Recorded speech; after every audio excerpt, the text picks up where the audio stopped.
I think the art museum is a great place to have a field trip, and also, some kids never been to art museums, so open up a new world for them.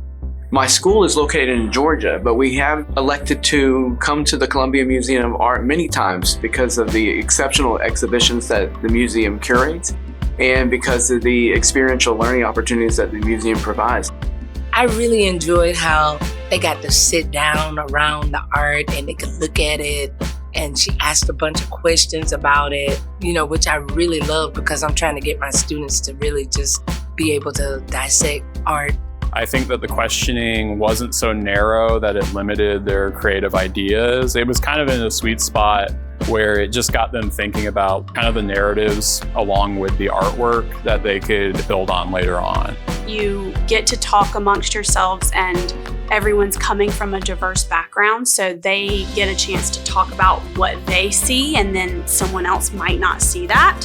This is a chance to share your identity, your voice, your experiences, which is inherently interesting. Or, this is a chance to practice empathizing with somebody whose experiences you've never had.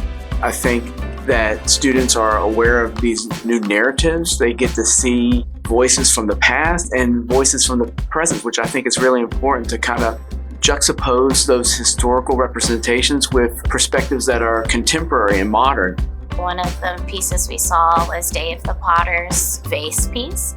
My students know that it's very special that an enslaved person was able to write, and then they started making all these inferences. And so they went really deep with it. They talked about what they saw afterward. They were actually able to describe it. And sometimes you don't get that, especially when they just are learning and hearing someone else talk. They actually get to talk about it and remember it better.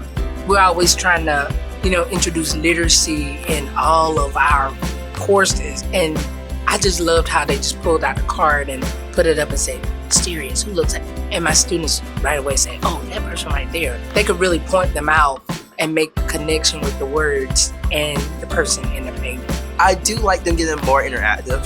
I think most kids now need some hands-on since, they can't get off the electronics a lot. Students love the sketchbook, so they felt very intuitive that when we got into the gallery they were to sketch or to create a word bank. So I think it was just a way to engage them on yet another level besides just the dialogue. It fully encompasses all those senses, and it's a great takeaway. And I think it really resonates with students long after they've left the museum about their day here in Columbia. We're from a small rural county school, so I just was really impressed with how welcome they did feel and how nice everyone was and, really took time to listen to them. They weren't hands off. They were actively talking to the students. What are you creating? What's your habitat? What animals might live in that habitat? And that is very meaningful. I would really just say take that leap of faith and step out and take a chance on taking a field trip. The process is easy and seamless. They make it really user-friendly and educator-friendly and school-friendly. These sorts of experiences are important for them because it shows them there's other adults besides me, besides our instructors, who care deeply about artwork and the messages that are shared through artwork. I think that the kids really, really got an opportunity to see art other than in the classroom, and I think that's important. They see the museum is a place where the art is there for them.